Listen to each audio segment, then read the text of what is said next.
Halo, Shalom, salam sejahtera bagi kita semua. Firman Tuhan yang akan kita baca dan renungkan pada hari ini terambil dari Matius 13 ayat 24 sampai 30 dengan tema menghasilkan buah yang berkualitas. Mari kita membuka Alkitab kita dari Matius 13 ayat 24 sampai 30. Perumpamaan tentang lalang di antara gandum. Yesus membentangkan suatu perumpamaan lain kepada mereka. Katanya, hal kerajaan surga itu seumpama orang yang menaburkan benih yang baik di ladangnya. Tetapi pada waktu semua orang tidur, datanglah musuhnya menaburkan benih lalang di antara gandum itu, lalu pergi. Ketika gandum itu tumbuh, nampak jugalah lalang itu.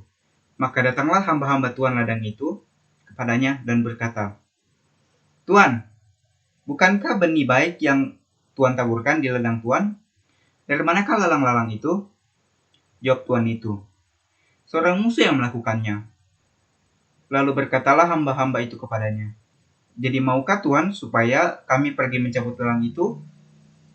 Tetapi ia berkata, jangan, sebab mungkin gandum itu ikut tercabut pada waktu kamu mencabut lalang itu. Biarkanlah keduanya tumbuh bersama sampai waktu menuai.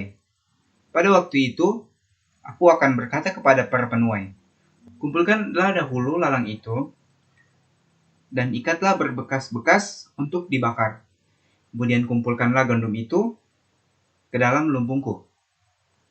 Amin firman Tuhan. Saudara-saudara dalam iman, perumpamaan merupakan cara untuk menjelaskan tentang kerajaan Allah yang dipakai oleh Tuhan Yesus pada masyarakat sesuai dengan keadaan pada waktu itu. Dan Tuhan menggunakan perumpamaan tentang gandum di antara ilalang. Gandum disimbolkan sebagai orang yang senantiasa takut akan Tuhan, sedangkan ilalang disimbolkan sebagai orang yang melakukan kehendak iblis. Jika keduanya hidup bersama, jangan dicabut. Karena pada saat ilalang dicabut, maka gandum juga akan ikut tercabut. Karena mereka kelihatan sama. Jadi tunggulah sampai gandum berbuah, berbulir, hingga mereka dapat dibedakan. Setelah itu, ilalang akan dimasukkan ke dalam api, sedangkan gandum akan dimasukkan ke dalam lumbung.